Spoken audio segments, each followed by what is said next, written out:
Cuando pienso en fiduciaria, pienso en confianza. Y lo hago por dos motivos. Por el motivo natural, obvio, de su etimología, pues la palabra fiducia, como ustedes bien lo saben, viene del latín fides, que significa precisamente eso, fe o confianza. Y pienso también en confianza por lo que ha representado la actividad fiduciaria en nuestro país como impulsora del desarrollo y como óptima intermediaria en el manejo de los recursos durante las últimas décadas. Por eso nos sentimos tan orgullosos y tan contentos al albergar aquí en Cartagena el 21º Congreso Latinoamericano de Fideicomiso, con representación de los 18 países miembros de FELABAN. Quiero expresarles la más cordial bienvenida a todos los visitantes, con la esperanza de que estén pasando unos días no solo provechosos profesionalmente y académicamente, sino ojalá también agradables desde el punto de vista personal. La fiducia en América Latina es una figura particularmente importante, una figura positiva, y debo decir que aquí en Colombia ha tenido una evolución que la destaca dentro de la región.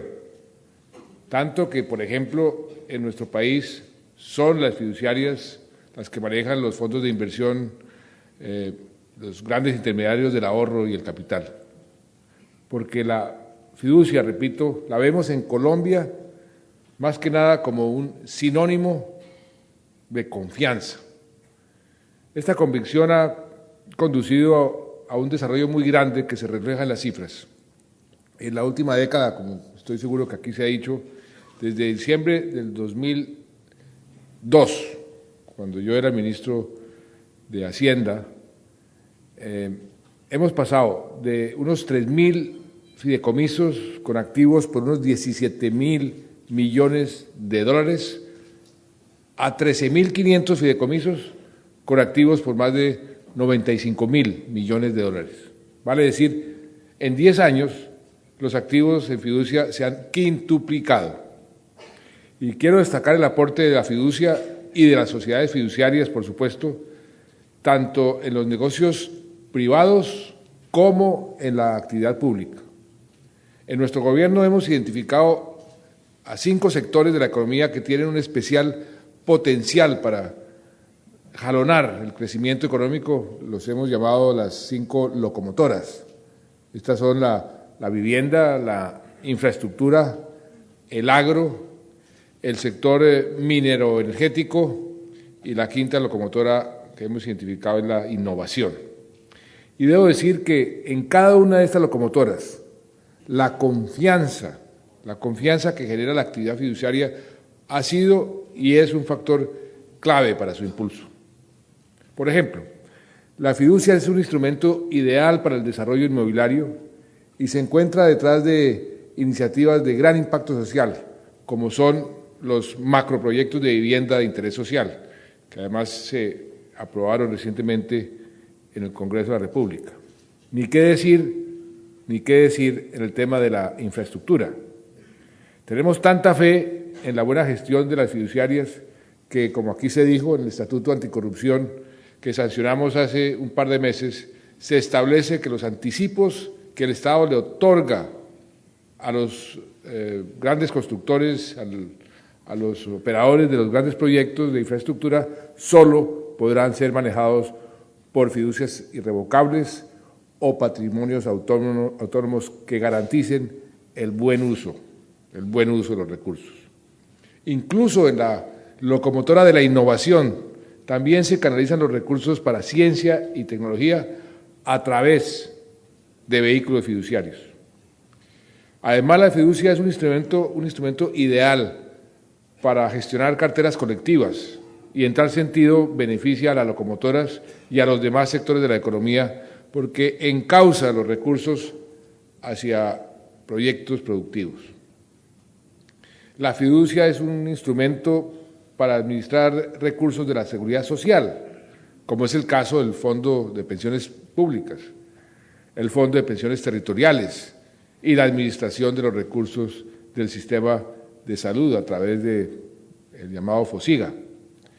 Y como si fuera poco, está también presente en momentos de dificultades, como también aquí se ha dicho, como en la reciente ola invernal que sufrimos, el peor desastre natural de nuestra historia, cuando usamos la fiducia para manejar los recursos de la reconstrucción del país. En síntesis, la fiducia ha sido en los últimos años una protagonista destacada y muy positiva de la vida nacional, jugando un rol esencial, fundamental, en el buen desarrollo de nuestro país.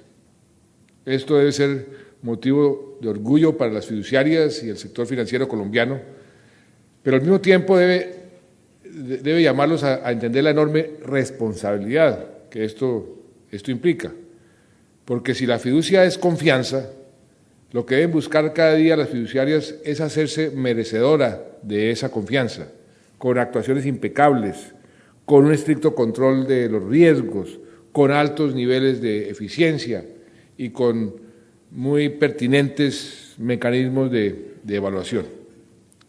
Y si quieren un ejemplo aún más diciente de la confianza que genera en el gobierno el sector fiduciario, lo tienen aquí en carne y hueso. No de otra manera se entiende que nos hayamos llevado aquí a nuestro querido amigo Federico Rengifo de la presidencia de la asociación a la Secretaría General de la Presidencia, que es la posición, para mí, mi mano derecha en el gobierno. Y espero que me perdonen por este atrevimiento, pero ustedes entienden que así como Federico supo liderar un gremio cuya base de trabajo es la confianza, así mismo esperamos que lo haga en el muy difícil y complejo mundo de las decisiones de gobierno, que para él no es extraño, porque venía también del viceministerio y de otros puestos que ha ocupado y ya habíamos trabajado juntos. En cierta forma, la verdad es que yo se los había prestado durante un tiempo y se estaba demorando, en atraerlo de nuevo. Y ahora que hablo ante ustedes, administradores de confianza, no solo en Colombia, sino en toda la región, quiero hacer algunas reflexiones sobre lo que significa este valor para nuestro país. Hace algo más de una década, Colombia pasaba por un momento complicado, enfrentada a la violencia de los grupos guerrilleros, de las mafias del narcotráfico, de los grupos paramilitares. Algunos analistas inclusive decían que nuestro país corría el riesgo de ingresar a esa trágica lista de los estados fallidos, y ni qué decir de la crisis financiera que nos tocó afrontar con Federico en el Ministerio de Hacienda en el año 2000, 2001, 2002. Pero por fortuna la sociedad colombiana, con el liderazgo del presidente Uribe, después del 2002, se puso de pie contra los violentos. Los enfrentamos con decisión, con tal decisión que se redujo la criminalidad en un porcentaje muy alto, se recuperó, y eso fue lo más importante, el control del territorio nacional, que había sido realmente usurpado, y se arrinconó a las guerrillas hasta los confines del país, donde aún los estamos combatiendo. La política de seguridad democrática fue la base para sustentar otra política llamada la política de confianza inversionista, producto de la sumatoria de la seguridad física y también otra seguridad muy importante, que es la seguridad jurídica, que nos ha traído inversión continua y creciente a nuestro país. Y sobre ese legado, ese buen legado de mi predecesor, hemos venido avanzando en el gobierno para consolidar cada día más esa confianza, obrando con políticas responsables, con ánimo conciliatorio, para generar un entorno favorable no solo internamente, sino con los demás países de la región. ¿Cómo mejoramos las relaciones, por ejemplo, con Venezuela o con Ecuador, a pesar de tener concepciones políticas bastante diferentes y visiones incluso opuestas sobre el papel del Estado en la sociedad o el papel del Estado en la economía? Con confianza, construyendo confianza. Hemos partido de la base de que no tenemos que estar de acuerdo en todo, pero que sí podemos, y es nuestra obligación, trabajar unidos por propósitos comunes de bienestar para nuestros pueblos. Cuando los dirigentes de dos países pelean, quienes pagan los platos rotos siempre ha sido así, son los pueblos. Y a nivel interno también me propuse hacer lo mismo, construir confianza. Confianza, por ejemplo, con las altas cortes de la rama judicial, que esa confianza estaba resquebrajada y que hemos venido recuperando sobre la base del respeto a su autonomía y a su majestad dentro del Estado.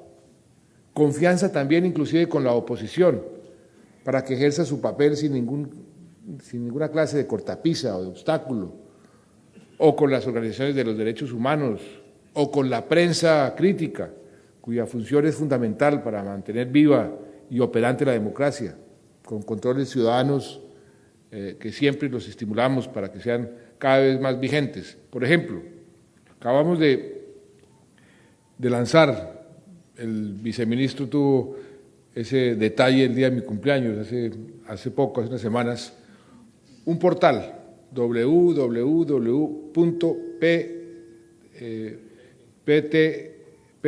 el portal de transparencia económica, pt.gov.co.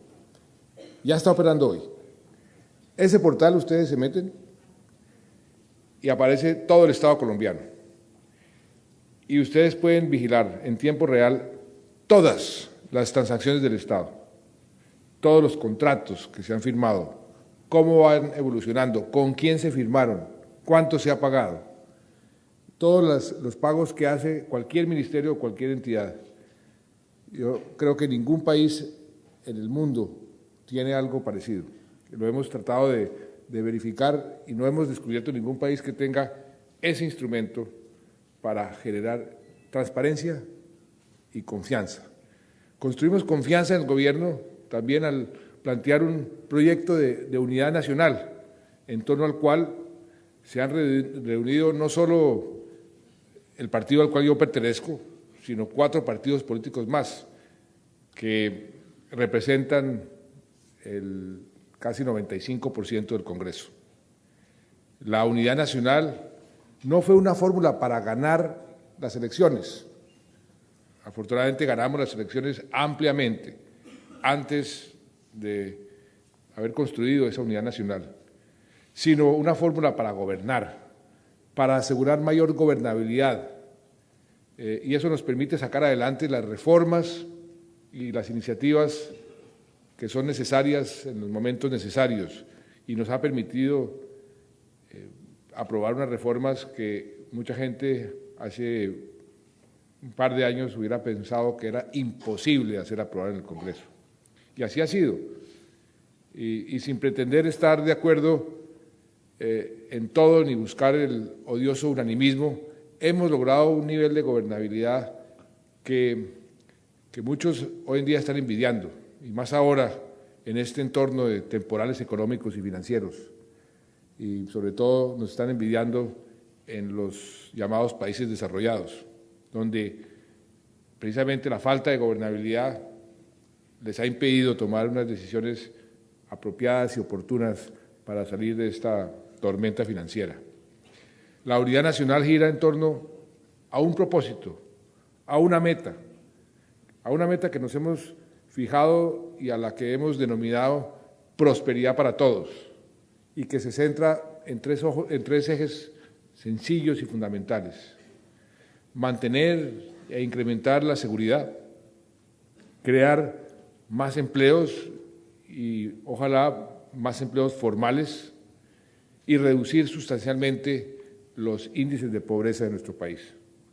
Esos 3 objetivos resumen todo el programa de gobierno, y sobre esos 3 ejes hemos aprobado en el Congreso leyes y reformas que, como decía, hubiera sido impensable en un entorno que no fuera de unidad nacional.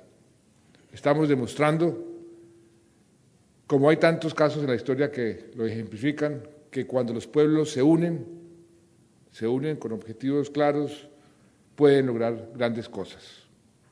La ley de víctimas y restitución de tierras, la reforma al régimen de regalías sobre los hidrocarburos y los productos mineros, la ley de ordenamiento territorial, que se había ensayado en 19 oportunidades y nunca había sido aprobada, la ley de primer empleo.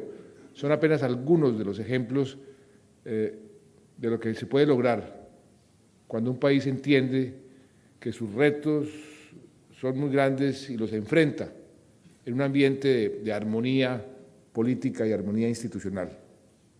Destaco por su trascendencia económica y aún más en este entorno bastante complicado que estamos viviendo, la aprobación también en el Congreso de una reforma que incluye en nuestra Constitución el concepto del criterio de la sostenibilidad fiscal y a reglón seguido una ley de regla fiscal que garantiza el manejo equilibrado y sano de las finanzas del Estado. ¿Y qué han significado, en qué se han traducido estas leyes y estas reformas fruto de esa unidad nacional? Pues nuevamente la respuesta es esa palabra mágica que ustedes encarnan, los agentes fiduciarios de todo el continente, confianza. Eso es lo que ha generado, es una gran confianza en el país. La inversión extranjera directa ha aumentado en los primeros 8 meses de este año, por encima del 50% sobre el mismo periodo del año anterior.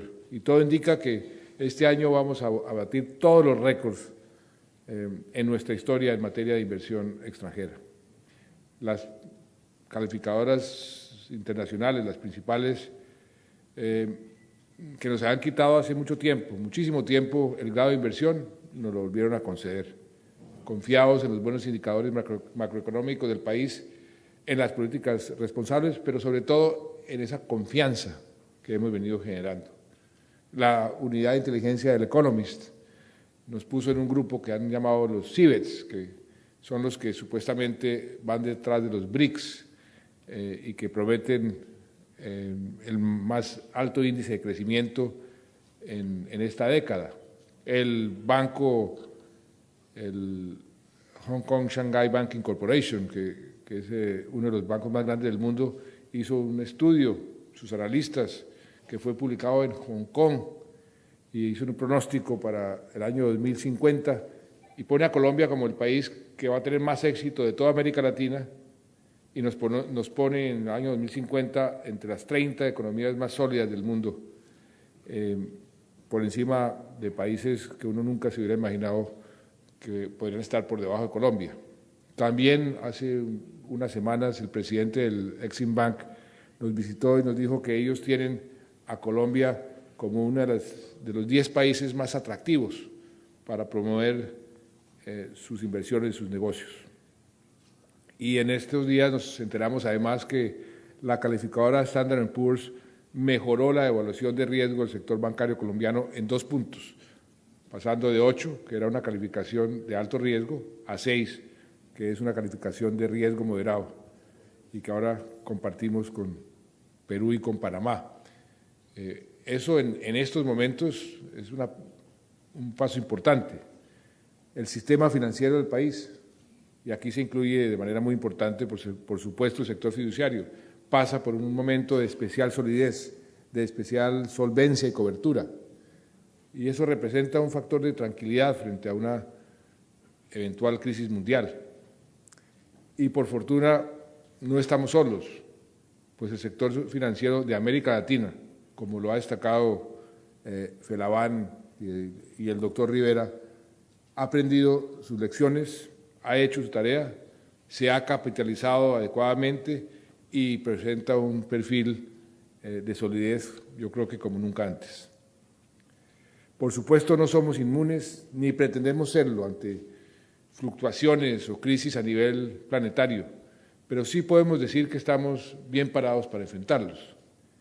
Y por eso aquí en Colombia yo he llamado a un pacto nacional que incluya a los empresarios, a los grandes y pequeños, al sector privado, a los banqueros, a los trabajadores, al sector financiero en general, para fortalecer nuestra posición ante cualquier situación internacional y defender de forma prioritaria esas 2 variables que incluimos en el plan de desarrollo, el empleo y defender a los más pobres. Esos sectores nos reunimos hace 2 días, el martes pasado, en un acto realmente sin precedentes, y evaluamos cuál era la situación, cuáles son nuestras fortalezas, cuáles son nuestros riesgos, y acordamos trabajar conjuntamente por mantener, primero que todo, el buen ritmo de la economía, porque la economía va creciendo a buen ritmo, y siempre haciendo énfasis en el empleo y en mantener la dinámica para poder cerrar las brechas sociales. Y por fortuna que tenemos bases firmes, bases sólidas, estamos creando más empleo en términos relativos, más empleo que cualquier otro país de América Latina. Creamos 700.000 empleos en los últimos 12 meses. Tenemos grandes proyectos de infraestructura que espero dinamicen la economía. Hay un sistema financiero sano, con activos de alta calidad. Tenemos líneas de crédito flexibles, tenemos un seguro aprobado que tomamos con el Fondo Monetario en un crédito de contingencia, y tenemos un muy buen nivel de reservas. Hoy en día las reservas suman que 32.000 millones, muy por encima de lo que teníamos en el año 2008, que teníamos cerca de 20.000, 24, o sea que estamos hoy más sólidos que en el 2008, en todo sentido. ¿Y qué significa esta conjunción de condiciones, de fuerzas y de propósitos para un país como Colombia? Nuevamente, la respuesta es generar confianza, y ese mismo tipo de acuerdo lo hemos propuesto también en el campo internacional, entre los países de nuestra región latinoamericana. Mientras los estados desarrollados vacilan y se enfrentan a problemas de gobernabilidad para manejar eficazmente cualquier situación, vimos cómo el presidente Obama ya comienza a criticar a los europeos. Nosotros aquí, los países al sur de Río Grande, que tenemos importantes reservas, estamos sentados en más de 700.000 millones de dólares de reservas, y tenemos unas economías creciendo, y tenemos una relativa estabilidad política, tenemos sectores financieros relativamente sólidos. Podemos y debemos unirnos para defender, por ejemplo, nuestras monedas, para defender el empleo. Y por eso hice esa propuesta en UNASUR cuando asistí a la posesión del presidente Humala en Lima. Esa propuesta tuvo acogida, tanto acogida tuvo que ya se han reunido nuestros ministros de Hacienda en varias oportunidades para evaluar medidas conjuntas que nos protejan de la volatilidad internacional, y nuestros gerentes de los bancos centrales por lo menos ya comenzaron a hablar sobre el tema, y eso es un paso importantísimo, porque así como la demanda interna mantiene el ritmo de crecimiento de nuestras economías, como en el caso colombiano, el último dato es que crecimos en el segundo trimestre 5.2%, el mercado regional puede ser una gran fuente de estabilidad y de aumento de ingresos. Hice un cálculo el otro día de los países que nos habían visitado en los últimos 3 meses, y entonces aparecieron Brasil, Perú, Argentina, Chile, México y Canadá. Esos países para Colombia representan lo siguiente: esos países importan entre todos más de $1 trillón, y nosotros solamente le exportamos menos de 1%. Cualquier aumento en la exportación a esos países inmediatamente genera una actividad económica muy importante ante la eventual baja en la demanda de nuestros mercados tradicionales, que están concentrados en los países desarrollados.